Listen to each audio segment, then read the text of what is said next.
So we're back in the synthesis of yoga.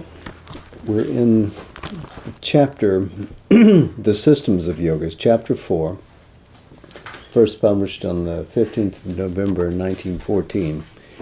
We had got to the part where Sri Aurobindo had discussed, at least briefly, the system of Hatha Yoga, the forceful yoga.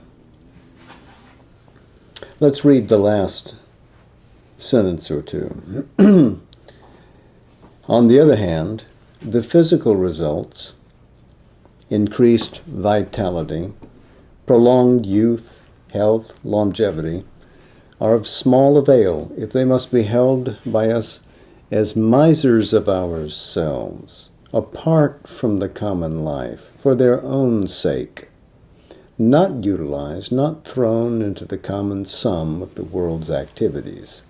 Hatha Yoga attains large results, but at an exorbitant price and to very little purpose. The understanding being that we spend all of our time practicing asanas and pranayama, etc., and we're much withdrawn from the world, living in these cloistered alcoves, away from civilization, in the quiet of the countryside, etc.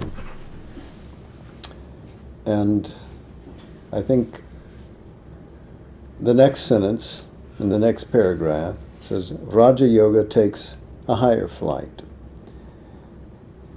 So the Hatha Yoga is seen as being something fixed in the body and in its vital energies. Then Raja Yoga aims at something greater.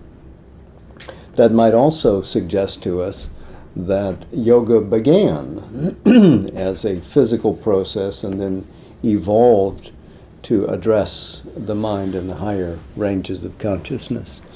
But that is not so. It might be well to just review a little bit of Hatha Yoga's history to try to get a context in what its aims really were. And then we're going to talk a little more about Hatha Yoga and Raja Yoga next week together. We'll then discuss for a few minutes Hatha Yoga tonight, read a page or two in the synthesis of yoga about Raja Yoga, and then come back and look at both of them summarily next time, just so you know where we're going. So Hatha Yoga is not simply sitting in an asana. Asana is a word that means seat. It has an ancient application. You'll find it in all manner of texts going far back thousands of years.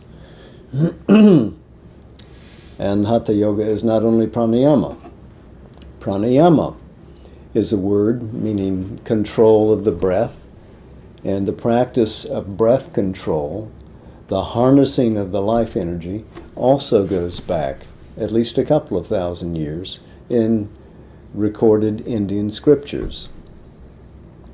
Hatha Yoga as a system where it brings asana together and develops a number of postures, seated and otherwise, conjoined to pranayamic practice, is something that develops fairly late. It's probably 1,000 years old, maybe a little older than that. Really, it goes back to the Kanpata Yogins, the Nath lineage, that's N-A, long A-T-H lineage, that probably begins with Matsyendranath and then really gets launched with Gorakhnath. Gorakhnath,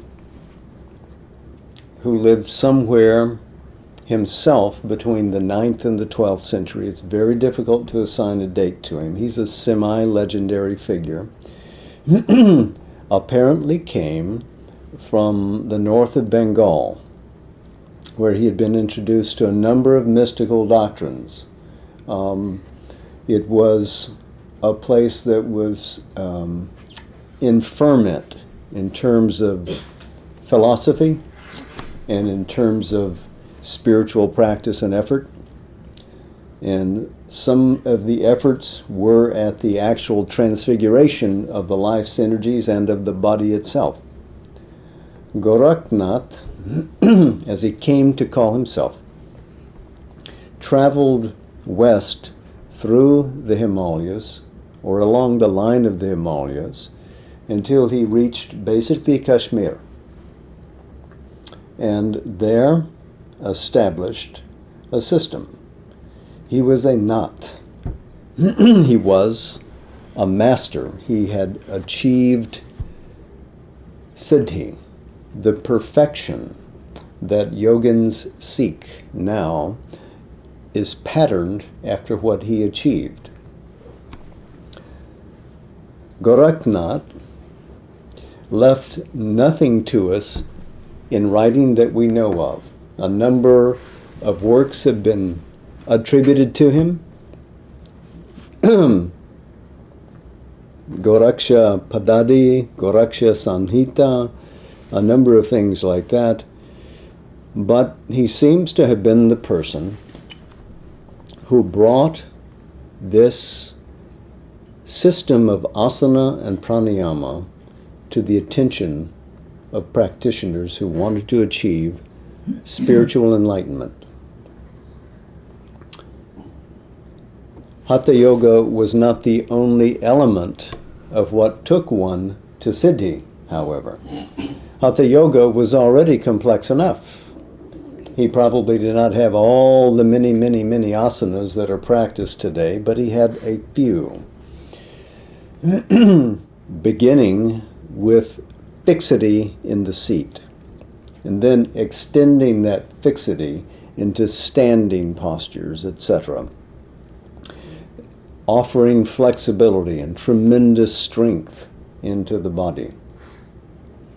But all of that, all of the work in the strengthening of these postures was to develop the body to be able to hold within itself powerful streams, lakes, oceans of life energy.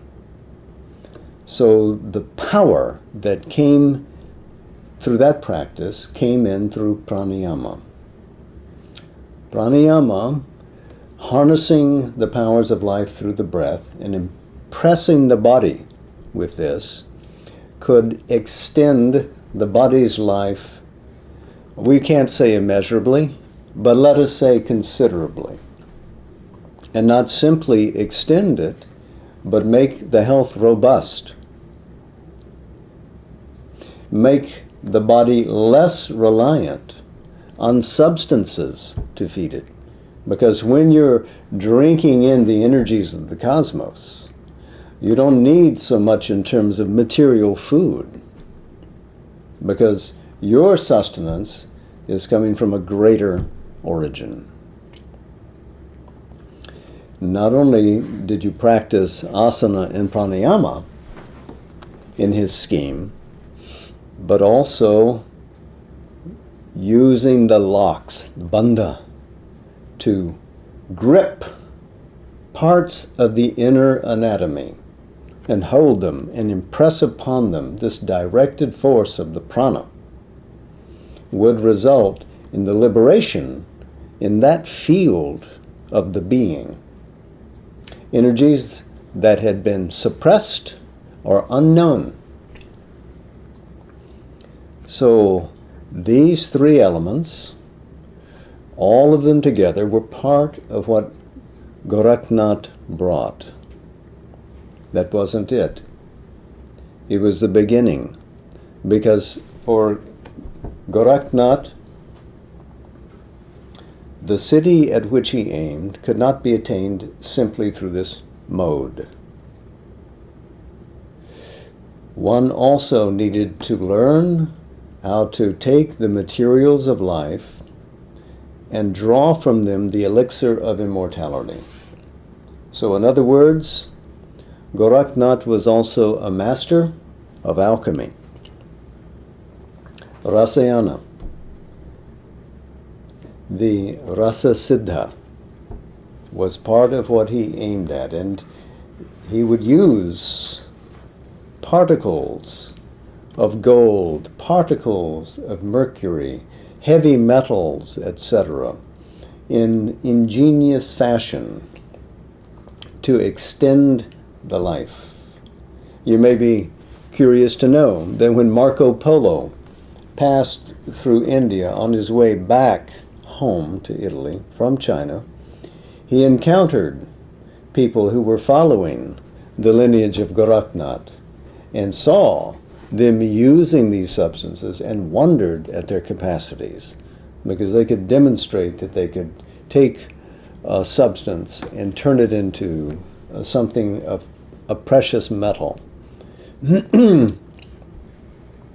Later, beyond Marco Polo, 5 centuries later, Francois Bernier also noticed the same things when he came to India as a Frenchman in the parts of the country which in India were open to the French in those days. So there was the practice of alchemy that was conjoined to the practice of what we call Hatha Yoga as a second element in what took one to Siddhi, which made one a Siddha, one who was fulfilled, one who was perfected in being. That also was not the end, because also there was the initiation into tantric ritual. And this was the tantra of the old days, before it had been purified and made clean of all of its elements, because it began in a way that challenged all the elements of our being, all the life powers and all the physical processes, and said, let us use what seems to be transgressive to bring something to perfection. And so foods that were forbidden, sexual contact that was forbidden by society, etc. These things were deliberately indulged in, not with the eye for, personal gross gratification, but to destroy all the claims of ordinary life upon the being, so that once shed of it all, one could be free.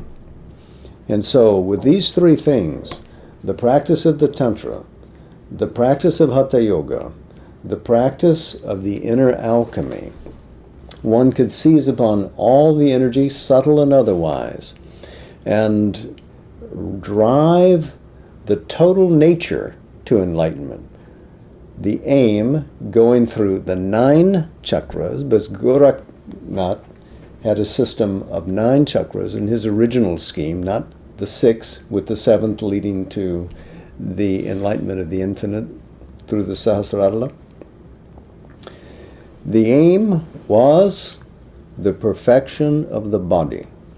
The aim was the installation of the consciousness of the divine, the real being of Shiva, the real being of the Shakti, who is the manifestation of the Shiva, into the body, coincident upon all the chakras. All the chakras would be the stationing of a potential divinity, which becomes, in Siddhi, an actual divinity, present in the being.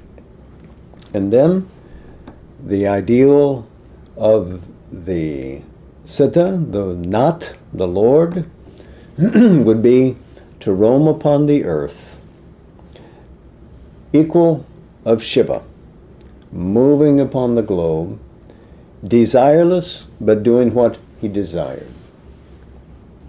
Unmoved, but moved to take up any work that he wished. Could freely engage in any action without begetting karma. Could freely engage in any relation without begetting karma or attachment. And so Goraknath was considered never to have died. There are many who have heard about Paramahansa Yogananda's great guru whom he met, not Yukteswar, but the immortal, and some have identified that person as the original Goraknath, who has refused death and continues to move upon this earth as he wishes, in the guise that he wishes, because nothing can capture him. He has defeated death, and in fact the stories about the Nath lineage, the Kanpatas, is that often they are quarreling with death, saying, "You have touched one of my fellows, now give him back, or it'll be worse for you." So this is a tremendously long lineage. It is still active. The Siddhanaths still are there in the northwest of India, still practicing, difficult to find, still present. Now, after Gorakhnath establishes this practice of Hatha Yoga, a couple of hundred years go by before it gets systematized. And it doesn't get systematized first in what we call the Hatha Pradipika. We've all said all these years the Hatha Yoga Pradipika, but when you look at the old manuscripts from 1,000 years ago, they don't say that. They just say Hatha Pradipika, light on the forceful, light on the difficult, light on the demanding. The Garanda Samhita, the Shiva Samhita, the Siddha Siddhanta Samhita, or Padati, pardon me, is probably the greatest text in the Nath tradition, but all these begin to come into being. Say the Hatha Pradipika, the one that we all know, that guides all the teachers, comes into being around the 15th century. So it's still 500 or 600 years old, but it's pretty close to us by comparison with the old tantric practice, which even predates Gorakhnath, or the Upanishads, far older than that, etc., going far, far back.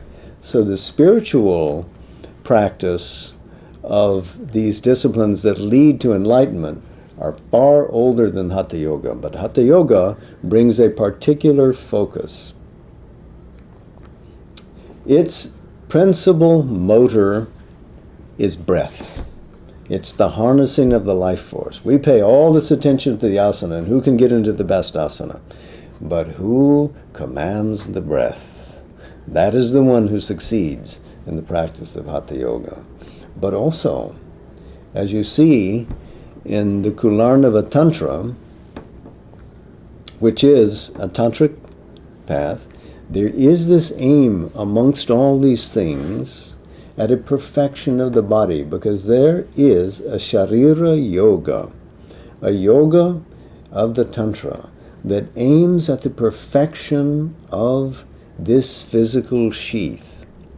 So when Sri Aurobindo writes about the limitations of Hatha Yoga, we have to remember that there was a century of scholarship which is before us now that was not available to Sri Aurobindo. He was down in Pondicherry, a political exile, with a couple of dozen books. More literature than yogic literature, European literature and the like, was present with him. But nobody thought to bring all the great manuscripts to Sri Aurobindo and let him read. So there are some things that he never heard of. The entire Trika philosophy, available in the Northwest in Kashmir, of which Gorakhnath was an example, Abhinavagupta, a great example, with a tremendously beautiful aesthetic philosophy, was never even adumbrated to Sri Aurobindo, let alone could he become conversant with it. He did have with him some of the principal commentaries that Shankara had made on the Upanishads and the Brahma Sutras. And so he could become familiar with their material, the Vedantic philosophers. And his commentary upon that is brilliant. But from time to time, as with his commentary on the Hatha Yoga, there is a larger context which now we can understand and ought to appreciate. There is some overlap. Sri Aurobindo's integral approach is different in this sense. What the Siddhas meant to impose on the body would be a change, a mastery of consciousness over the body in them. They would become perfect, and it might extend to some extent into the glorification of the community to which they were connected. But for Sri Aurobindo, he intended that the divine principle of the Mahashakti from above be implanted in the earth and become an evolutionary certainty, that it emerge, that matter would change. So in that sense, Sri Aurobindo's yoga is very radical and very progressive and aims at something no one else dared touch before. Now this idea of the perfection of the body has become commonplace, but even as it has become commonplace and has entered our vocabulary, do we mean the same thing? Well, I am perhaps prattling on. As I said, I want to come back to this more next week, so we'll talk a little bit more about Hatha Yoga in conjunction with Raja Yoga, but I wanted to say this much so far. Let's continue with Sri Aurobindo's essay. Raja Yoga takes a higher flight. It aims at the liberation and perfection not of the bodily, but of the mental being, the control of the emotional and sensational life, the mastery of the whole apparatus of thought and consciousness.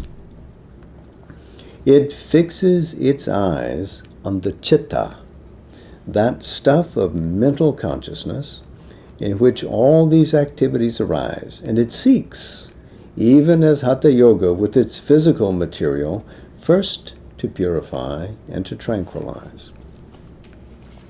The normal state of man is a condition of trouble and disorder, a kingdom either at war with itself or badly governed. For the Lord, the Purusha is subjected to his ministers, the faculties, subjected even to his subjects, the instruments of sensation, emotion, action, enjoyment. Swarajya, self-rule, must be substituted for this subjection.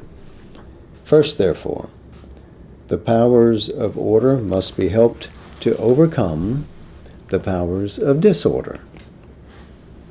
The preliminary movement of Raja Yoga is a careful self-discipline by which good habits of mind are substituted for the lawless movements that indulge the lower nervous being.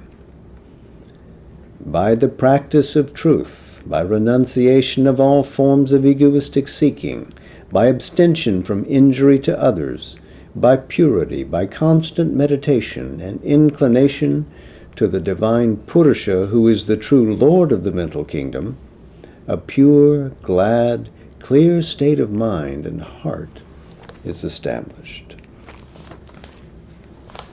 So Raja Yoga. Raja means king. So the Raja Yoga would be the royal. It would be the best yoga. It aims at the liberation of the mind. Because if you're not free in the mind, where are you free really? So first, to control the being, mind, life, all emotions, etc. But where does all of that meet us? In the chitta. The chitta is the generality of our consciousness. Some of it's feeling, some of it is not. Some of it is clear thought. Some of it is mere sensation. But that is the chitta. So first, we try to bring peace and purity into the chitta. Why do we do that? Why is it necessary? Because before we do that, the inner being, the conscious witness, which is the Purusha, is subject to nature. We think we are our thoughts. We love our thoughts, our favorite thoughts. We think we have emotions. We like this movie. We like this person. We deplore that. We abhor that other.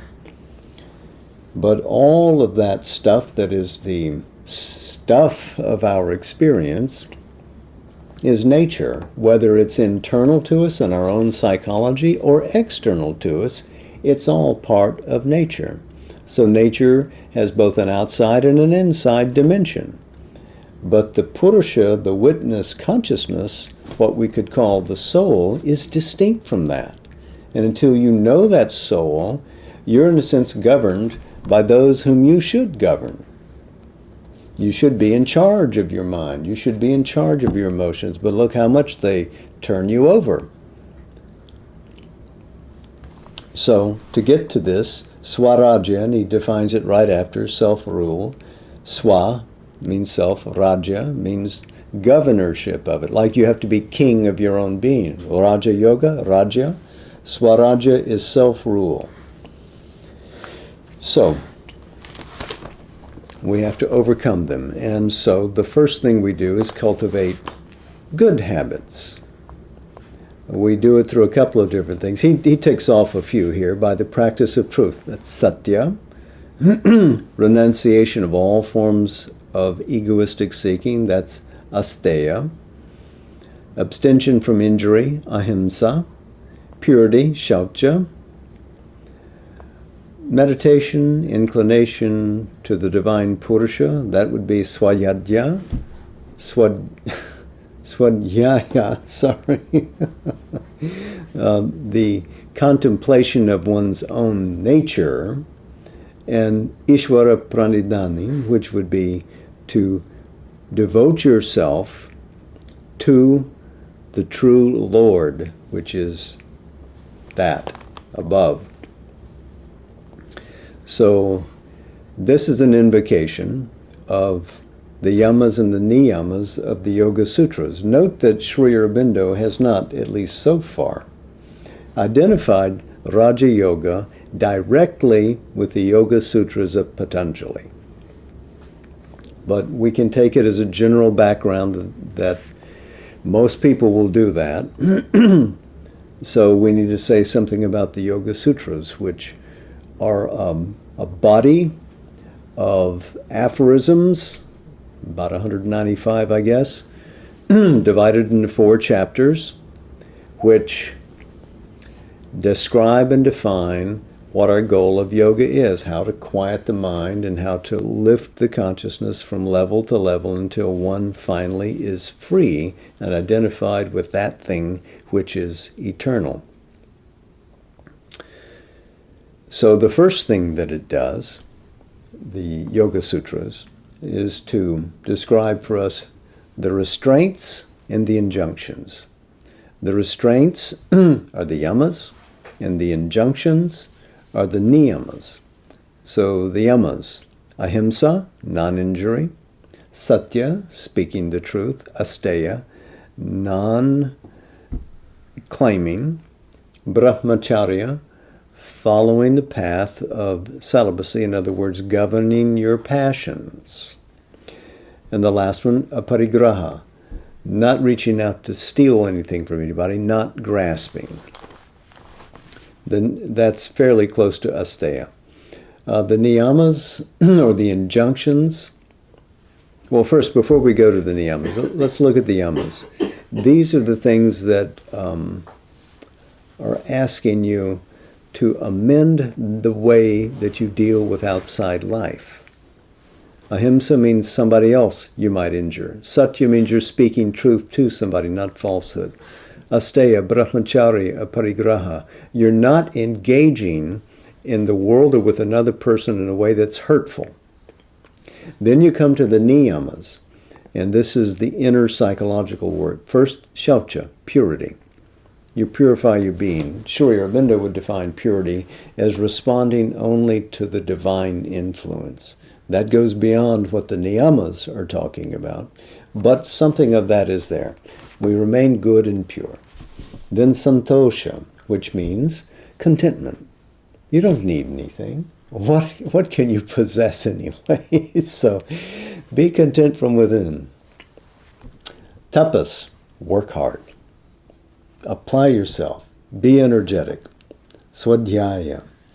Self-study, self-contemplation. Many people think that this means go read a bunch of books. Study and read. Read about this, read about that. But it's the study of oneself that's really important. If you read a book, how does it apply to you? What's your takeaway, as they say these days? How are you going to use it in your life? And then finally, Ishvara Pranidhani. That is, applying yourself to the practice so that you come into communion with that thing which draws you. So, Sri Aurobindo says, this is the first step only. Afterwards, the ordinary activities of the mind and sense must be entirely quieted in order that the soul may be free to ascend to higher states of consciousness and acquire the foundation for a perfect freedom and self-mastery. But Raja Yoga does not forget that the disabilities of the ordinary mind proceed largely from its subjection to the reactions of the nervous system and the body. We pay attention, don't we, to what we feel, how we address the universe. Is it cold outside? Am I hungry yet? Why does that fellow have more than I have? All of these things are calling upon us, assaulting our mind. It adopts, therefore, from the Hatha Yogic system its devices of asana and pranayama, but reduces their multiple and elaborate forms in each case to one simplest and most directly effective process sufficient for its own immediate object. Back to asana and pranayama. Taking a seat and regulating your breath, regulating the power that's within you. Let's make a little correction here too. It says Raja Yoga adopts from Hatha Yoga. No, Raja Yoga, even if we're talking about the Yoga Sutras of Patanjali, is a good 1,000 years older than Hatha Yoga. So they were talking about the usefulness of the seat and the control of the breath long before there was Hatha Yoga. And those two are closely combined, asana and pranayama. You begin by fixing your body in one spot and don't let the body move. It gets calm. At first it may wriggle. It wants to do something because it's used to doing. But if you impose peace upon the body, it stabilizes and then holds its energy, doesn't fritter it away. The breath comes into the body, gives it more power, and then the breath looks up and enters into the mind and connects the mind to the body in a way that harmonizes these three instruments. Mind, breath, and body are in alignment.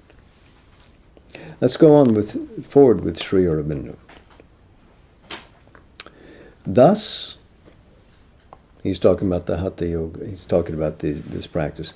Thus it gets rid of the Hatha Yogic complexity and cumbrousness while it utilizes the swift and powerful efficacy of its methods for the control of the body and the vital functions, and for the awakening of that internal dynamism, full of a latent supernormal faculty, typified in yogic terminology by the Kundalini, the coiled and sleeping serpent of energy within.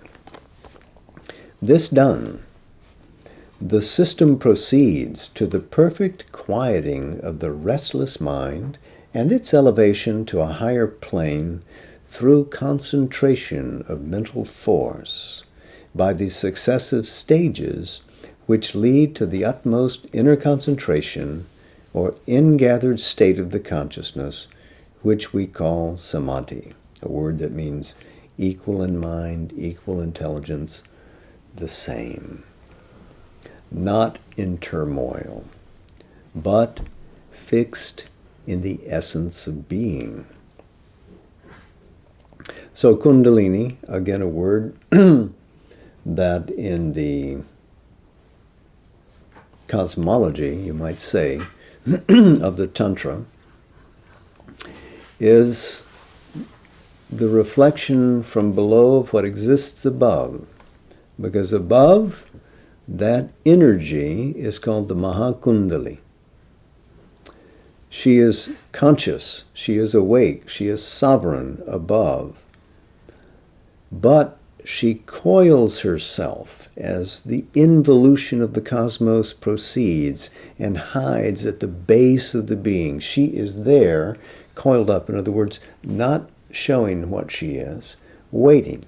What is she waiting for? She's waiting for us to vivify her, to bring life to her, through our conscious attention, through an invitation to enter into life. So it's in our life that we invite this sleeping divine energy to emerge. It is through us that she courses upwards and re-enters the origin, which is her own being. And then cosmos and transcendence have become complete because of the action of the individual. The individual is critically important to this process. He continues, by samadhi, in which the mind acquires the capacity of withdrawing from its limited waking activities into freer and higher states of consciousness, Raja Yoga serves a double purpose. It compasses a pure mental action, liberated from the confusions of the outer consciousness, and passes thence to the higher supra-mental planes on which the individual soul enters into its true spiritual existence. But also it acquires the capacity of that free and concentrated energizing of consciousness on its object, which our philosophy asserts is the primary cosmic energy and the method of divine action upon the world. By this capacity, the yogin, already possessed of the highest supracosmic knowledge and experience in the state of trance, is able, in the waking state, to acquire directly whatever knowledge and exercise, whatever mastery may be useful or necessary to his activities in the objective world. For the ancient system of Raja Yoga aimed not only at Swarajya, self-rule or subjective empire, the entire control by the subjective consciousness of all the states and activities proper to its own domain, but included Samrajya as well, outward empire, the control by the subjective consciousness of its outer activities and environment. So we see here the individual fuses with the cosmic, and the conquering of, with the consciousness, of both the limitations preventing us from knowing the self and the walls that prevent us from becoming one with the cosmos. You can see here that those goals that Goraknath had are similar to the goals of the Raja Yoga as stated here. What is stated here as Raja Yoga is difficult to find in the pages of the Yoga Sutras, but we'll come back to that later. So, I think we reached a good point to place our bookmarks this time, and we'll come back and rejoin the synthesis of yoga next week. I have a section from Savitri that you might like to hear.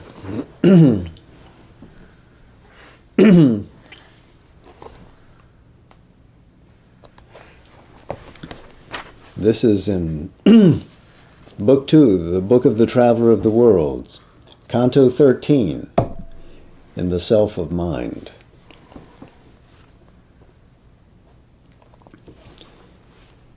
At last there came a bare, indifferent sky, where silence listened to the cosmic voice, but answered nothing to a million calls. The soul's endless question met with no response. An abrupt conclusion ended eager hopes, a deep cessation in a mighty calm, a finest line on the last page of thought, and a margin and a blank of wordless peace. There paused the climbing hierarchy of worlds. He stood on a wide arc of summit space, alone with an enormous self of mind, which held all life in a corner of its vasts. Omnipotent, immobile, and aloof. In the world which sprang from it, it took no part. It gave no heed to the paeans of victory. It was indifferent to its own defeats. It heard the cry of grief and made no sign. Impartial fell its gaze on evil and good. It saw destruction come and did not move. An equal cause of things, a lonely seer and master of its multitude of forms, it acted not, but bore all thoughts and deeds. The witness lord of nature's myriad acts, consenting to the movements of her force. His mind reflected this vast quietism. This witness hush is the thinker's secret base. Hidden in silent depths, the word is formed. From hidden silences the act is born into the voiceful mind, the laboring world. In secrecy wraps the seed the eternal sows. Silence, the mystic birthplace of the soul. In God's supreme, withdrawn and timeless hush, a seeing self and potent energy met. The silence knew itself, and thought took form. Self-made from the dual power, creation rose. In the still self he lived, and it in him. Its mute, immemorable listening depths, its vastness and its stillness were his own. One being with it, he grew wide, powerful, free. Apart, unbound, he looked on all things done. As one who builds his own imagined scenes and loses not himself in what he sees. Spectator of a drama self-conceived, he looked on the world and watched its motive thoughts, with the burden of luminous prophecy in their eyes, its forces with their feet of wind and fire, arisen from the dumbness in his soul. All now he seemed to understand and know. Desire came not, nor any gust of will. The great perturbed inquirer lost his task.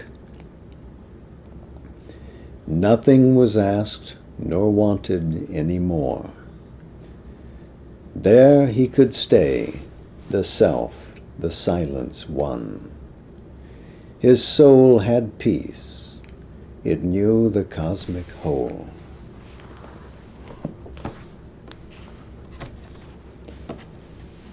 That began on page 283, by the way.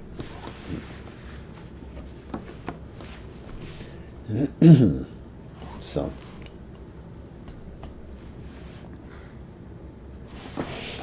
namaste. Jai Ma.